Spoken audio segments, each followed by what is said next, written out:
오래지고 있는 것 같아 죄송한 마음이었습니다. 고등 검정고시를 통과하고 아줌마의 조언대로 수능 공부를 하고 있었는데 아줌마들이 꽤 똑똑해서 그 애한테 공부를 많이 배웠답니다. 혜련아, 이거 또 틀렸잖아. 내가 아까 가르쳐줬는데 또 틀리면 어쩌자는 거야? 너 바보냐? 야 박성훈, 너 혼날래? 이게 어디 누나한테 바보라고 해. 누나 같은 소리 안 해. 너랑 나랑 동갑이야 이 바보야. 내 생일이 한 달 빠르거든. 옛날 조선시대 같았으면 나한테 누나라고 불러야 한다고.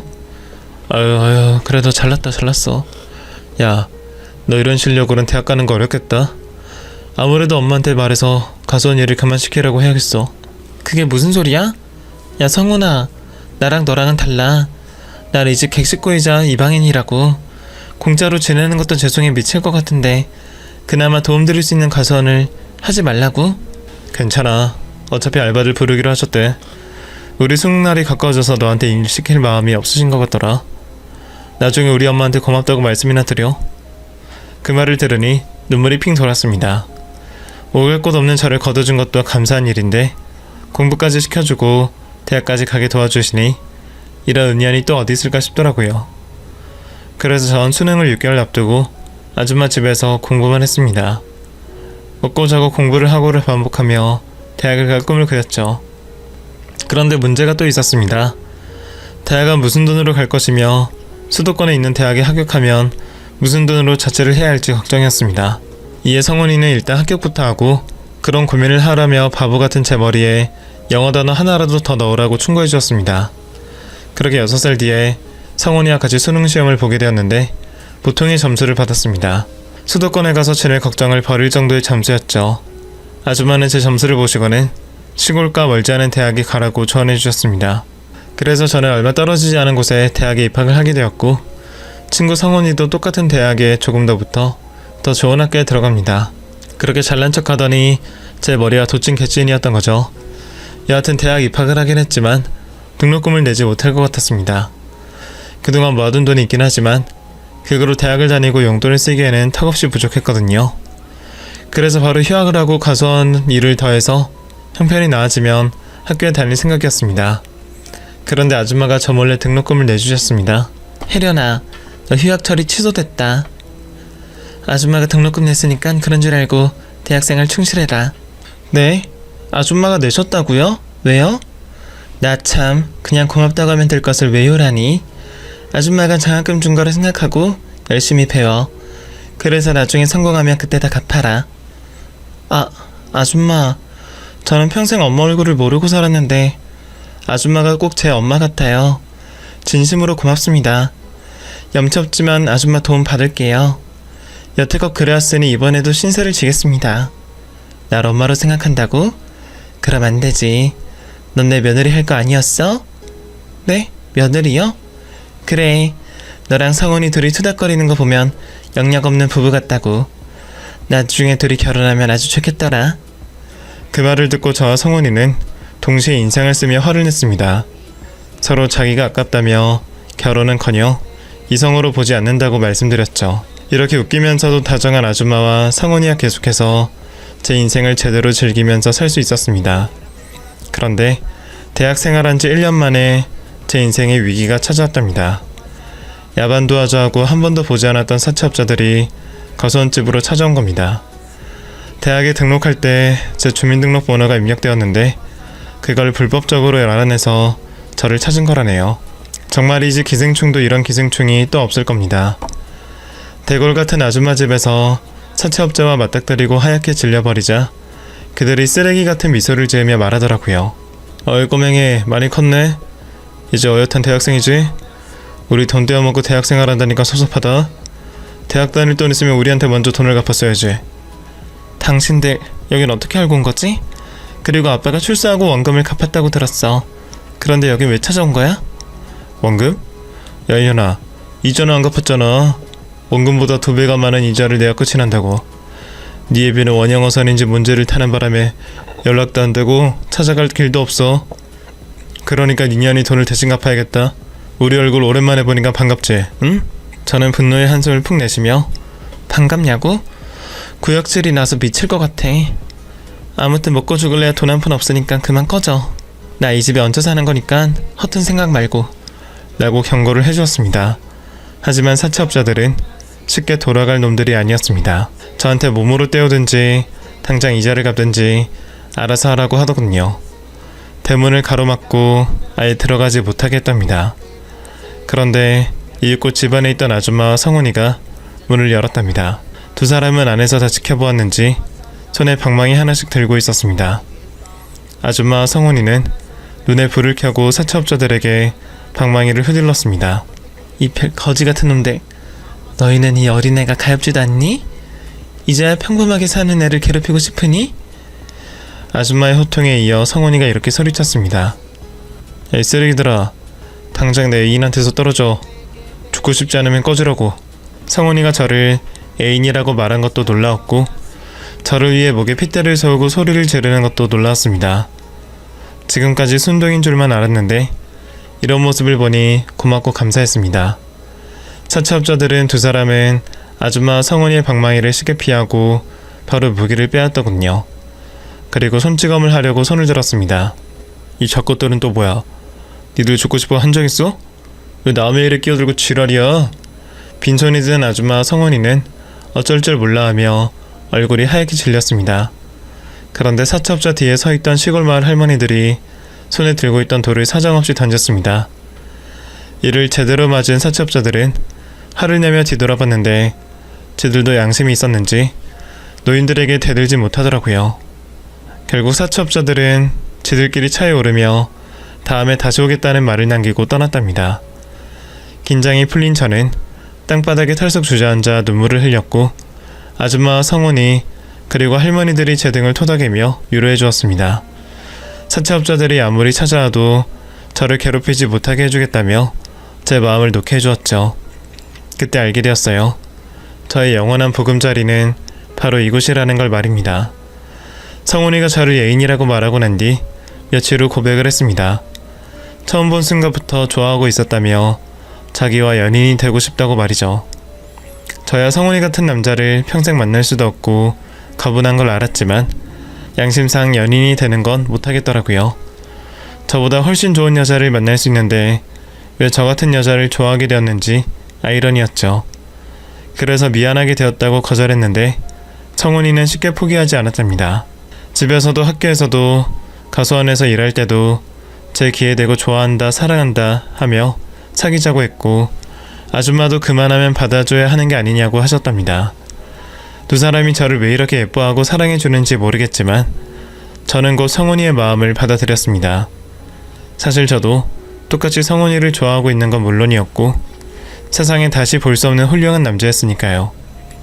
그래서 집에서나 학교에서나 연인으로 꼭 붙어서 열렬하게 사랑했고 성훈이가 군대를 다녀올 때까지도 고무신이 되어 2년 동안 기다렸답니다. 이후 대학을 졸업하고 취직을 했는데 거기 또한 가수원집과 멀지 않은 작은 회사였습니다. 역시나 성훈이와 같이 회사를 다니며 사랑과 일, 두 마리 토끼를 다 잡았네요. 그렇게 세월은 흘러 제 나이 32이 되었고 가수원에서 지낸 지 15년이 되었답니다. 어느새 가수원집 아줌마이자 예비 시어머니는 흰 머리카락이 많아졌고 주름살도 엄청 늘었습니다. 성훈이 어머님은 빨리 결혼하자고 했는데 저는 아빠가 원영어선을 그만두고 올 때까지 기다리고 싶다고 전했습니다. 어머님, 성훈아, 진짜 미안한데 아빠 없이 결혼식을 치르는 게 마음에 걸려. 아무리 15년 동안 따로 살았지만 아빠가 일부러 그런 것도 아니잖아.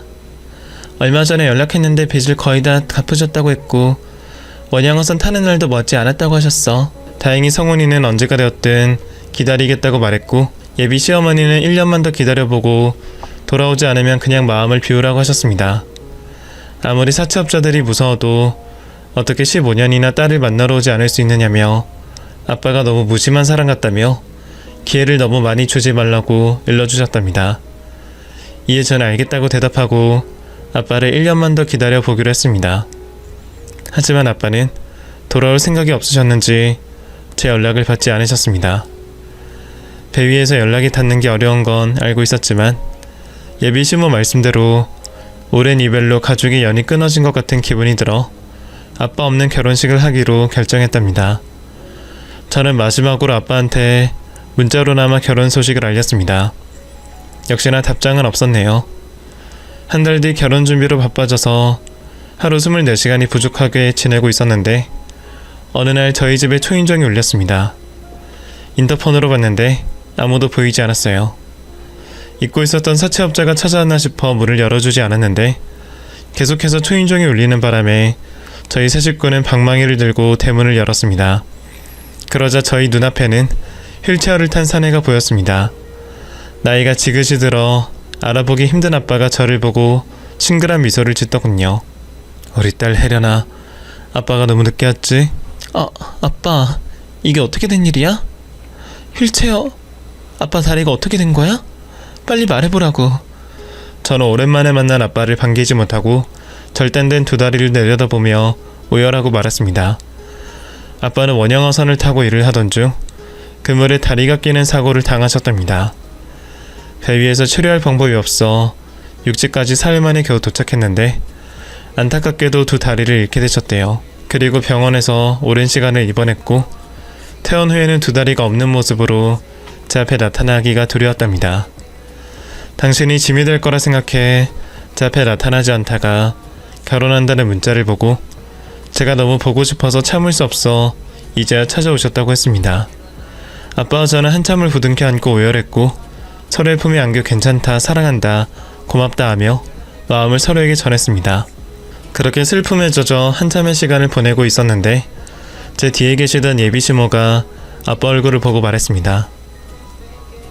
영범아, 너 영범이 맞지? 이제 보니 알아보겠어. 응? 누구세요?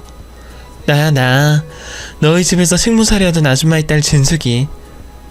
뭐야? 네가 진숙이라고? 우리 집에서 같이 살던 내 친구 진숙이? 그래. 어머, 이게 세상에 무슨 일이니? 너희 아버지가 돌아가시고 너희 집을 떠난 뒤로 엄마가 널 찾으려고 몇 년을 노력했어.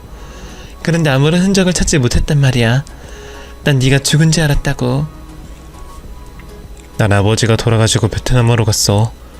거기 친척들이 있어서 성인이 될 때까지 살았지. 그리고 다시 한국에 돌아와서는 먹고 살기가 바빠서 잊고 지낸 것 같아. 그런데 진수가 내 딸을 15년 동안 돌봐준 게 너였어? 어떻게 이런 인연이 있을 수가 있지? 진수가 고마워. 나 대신 딸을 돌봐줘서 진심으로 고마워. 그랬구나. 외국으로 가서 찾지 못한 거구나. 이렇게 무사히 살아있었구나. 아유, 세상에. 두 분은 서로의 손을 잡고 이야기를 나누었는데 자세한 내막은 이랬습니다. 저희 할아버지 댁에서 식모살이를 했던 시어머니와 모친은 오랜 시간 할아버지 덕에 편하게 살았다네요. 그리고 할아버지가 돌아가시면서 유산의 일부를 시어머니와 모친에게 남겨주셨고 그 돈으로 지금 가수원 땅을 사서 수십 년을 살아오신 거랍니다. 저와 성훈이는 두 분의 사연을 듣고 소름이 끼쳤습니다. 저희 두 사람은 운명적으로 만날 사이였던 것 같았죠. 시어머니는 곧 아빠의 휠체어를 밀어서 집 안으로 모셨습니다. 오래전 이야기를 오랫동안 하셔서 저와 성훈이는 가만히 앉아 듣기만 했답니다. 영범아, 내가 이렇게 사는 건 다 너희 아버지 덕분이야. 그때 식모살이 하던 우리 모녀에게 큰 유산을 주셔서 그 돈으로 여기 가수원 땅을 산 거라고. 아, 그렇구나. 결혼해서 이렇게 멋진 아들을 낳고 살았구나. 그럼 네 남편은? 알을 낳고 얼마 뒤에 저 세상 갔어. 큰 사고를 당해서 말이야. 그러는 너는, 우리 혜련이 엄마라는 사람은 도대체 누구길래 이혼하고 한 번도 찾아오지 않는 거니? 이렇게 예쁜 아이를 두고 어떻게 인연을 끊을 수 있느냔 말이야. 그게 딸 앞에서 말하기 좀 그런데. 아니다. 다 지난 일이고 딸아이도 컸으니 말해도 되겠어. 내 아내는 혜련이를 낳고 다른 남자 바람이 나서 야반도주했어. 그때 이후로 한 번도 본 적이 없어. 아유, 나쁜 년. 이렇게 착하고 순한 남자랑 딸을 버리고 도망갔다니. 벼락맞아 천벌 맞아라. 진수가 덕분에 웃음이 다 나오네. 진수가 그런데 우리 사돈이 되는 거야? 내 딸이랑 네 아들이 결혼하는 게 맞냐고. 그래. 넌 어쩜 이리 예쁜 딸을 두고 오랫동안 찾아오지 않은 거니? 말하면 또 길어지지. 사업이 망해 투자자들이 고소해서 감옥에 다녔고 빚을 갚으려고 원양어선을 타고 살다가 사고를 당했지. 아휴, 내 꼴이 이래서 딸아이 앞에 나타나지 않는 게 좋겠다고 생각했어. 괜히 짐이 될까봐 숨어서 지냈어. 아빠는 사고를 당한 게 7년 전 일이었고 이후에는 두 다리가 없으셔서 저에게 원양어선을 계속 타고 있다고 거짓말을 하셨답니다. 어떻게든 피하시려고 한 모양이었습니다. 제가 부모가 아니어서 이해가 되지 않았지만 시어머니는 그 마음을 왜 모르겠느냐며 아빠를 안아주시며 헤아려 주셨습니다. 그리고 사채업자 이야기가 나왔는데 아빠도 숨어서 살아서 오랫동안 보지 않다가 얼마 전 사채업자들이 저를 찾아왔다가 아빠를 어렵게 찾았답니다.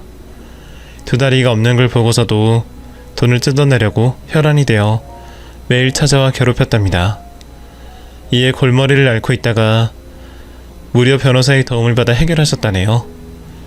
빌린 원금과 법정 이자를 다 갚았으니 더는 돈을 줄 필요가 없다고 재판이 나서 해결되었다고 말이죠. 어쨌든 아빠는 저만큼이나 아니 저보다 훨씬 더 많은 고생을 하면서 살아오셨답니다. 저희는 밤이 깊어가고 동이 틀 때까지도 밀린 대화를 나누느라 피곤한지도 모르고 시간을 보냈습니다. 이렇게 많은 대화를 나누고 서로를 위로해주고 나서는 곧 시어머니가 뭔가를 결심하셨는지 당신의 각오를 말씀하셨습니다. 영범아, 우리 같이 살자. 이 집에 방 많으니까 하나 넣었어. 그리고 애들도 결혼시켜서 데리고 살자. 한 집에서 다 같이 살잔 말이야. 네 아버지가 나와 돌아가신 엄한테 해주신 것처럼 다시 한 가족으로 살자고. 뭐? 진수가 그렇게까지 하지 않아도 돼. 딸 버린 내가 무슨 염치로 여기서 지내겠어. 딸에게도 너와 네 아들에게도 못할 짓이야. 그냥 나는 혼자 사는 게 나을 것 같아. 무슨 소리야. 누가 널 짐으로 생각하는데. 혜련이 성훈이 너희들 내 친구 영범이를 짐으로 생각하니? 당연히 저와 남편은 고개를 가로저으며 절대 아니라고 대답했습니다. 그러자 시어머니는 강제로 아빠를 나가지 못하게 하셨습니다. 아빠의 거처에 있는 짐들은 이삿짐 차를 보내서 가져오겠다며 절대 떠나서는 안 된다고 으름장을 놓았습니다. 그렇게 얼마 뒤 아빠는 제가 은혜를 입은 가수원집에서 살게 되셨답니다. 또 저와 남편의 결혼식을 마을 회관에서 작게 올리게 되었는데 휠체어를 탄 아빠의 손을 잡고 입장하는 순간 지난 15년간의 인생이 파노라마처럼 눈앞을 지나갔습니다. 힘들고 괴로웠던 일들과 가수원집 주인 아줌마인 시어머니를 만나 지금까지 무탈하고 건강하게 살아온 날들, 그리고 모자라고 부족한 저를 사랑해준 남편까지 제 마음을 울리는 생각들이 들어서 친부 입장을 하며 많은 눈물을 쏟아냈습니다. 아빠 또한 혼자서 끙끙 앓고 힘들게 지내온 시절이 떠오르고 저를 만나러 오지 못한 날들이 많이 미안하셨는지 눈물 콧물을 쏟으며 미안하다는 말만 연신하며 입장하셨습니다. 곧 남편은 손을 잡고 마저 주례자님 앞까지 걸었고 100년 가약을 맺고 성훈이와 부부가 되었습니다. 신혼여행을 다녀와서 저희 집인 가수원으로 돌아왔죠. 하우스 안에서 시어머니와 휠체어를 탄 아빠가 포도를 따고 계셨습니다. 그 모습이 얼마나 보기 좋던지 지난 세월이 한 번에 잊혀질 만큼 행복해 보였습니다. 저와 남편은 같은 회사를 다녔고 양가 부모님은 같은 가수원으로 가서 일하면서 1년의 세월을 보냈습니다. 그런데 계획하지 않았던 아이를 임신하게 되면서 집안은 몇 배 더 행복하게 되었습니다. 남편은 제가 무리하면 안 된다며 바로 휴직서를 쓰게 하였고 아빠와 시어머니는 저를 가수원에 발도 붙이지 못하게 하셨답니다. 이듬해 건강한 딸을 낳게 되어 3대가 한 집에 살게 되었답니다. 할아버지 때 만난 인연이 저와 남편까지 이어져서 자식까지 낳았네요. 지금 글을 쓰는 순간에 집안의 식구들을 보고 있는데 남편과 시어머니 그리고 아빠는 딸아이의 재롱을 보느라 여념이 없으시네요. 이제 저도 그만 사연의 글을 줄이고 딸아이와 식구들에게 가봐야겠습니다. 제 파란만장한 인생이 이토록 찬란해졌으니 멋진 사연으로 꼽힐만 하겠죠. 혹시 힘들거나 위로가 필요하신 분들은 제 이야기로 힘도 얻으시고 힐링을 받으셨으면 좋겠습니다. 그럼 이만 글을 줄일게요.